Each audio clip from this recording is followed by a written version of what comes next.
Hello guys, இன்னைக்கு நம்ம வீடியோல சாகித்ய அகாடமி விருது பெற்ற தமிழ் நூல்கள் தான் பார்க்க போறோம். முதல்ல ராபி சேதுப்பிள்ளை அவர்கள் எழுதிய ஒரு கட்டுரை தொகுப்பான தமிழ் இன்பம் என்ற நூலுக்கு தான் 1955ல் சாகித்ய அகாடமி கொடுத்திருப்பாங்க.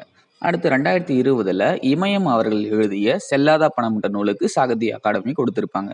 அடுத்து 2021ல் அம்பை அவர்கள் எழுதிய ஒரு சிறுகதை தொகுப்பான சிவப்பு கழுத்துடன் ஒரு பச்சை பறவை அப்படின்ற ஒரு நூலுக்கு தான் சாகித்ய அகாடமி கொடுத்திருப்பாங்க. 2022ல் மு ராஜேந்திரன் அவர்கள் எழுதிய ஒரு புதினமான காலாபாணி அப்படின்ற நூலுக்கு தான் சாகித்ய அகாடமி விருது கொடுத்திருப்பாங்க. அப்புறம் அடுத்ததா கடைசி வருஷமான 2023ல் நீர் வழி படுவும் அப்படின்ற நூலுக்கு தான் சாகித்ய அகாடமி விருது கொடுத்திருப்பாங்க. இதை எழுதுனது யாருன்னு பார்த்தீங்கன்னா தேவி பாரதி. இதனால ஞாபகம் வச்சுக்கோங்க, இது ஒரு புதினம். இதுல இருந்து கேள்விகள் கேட்கலாம்.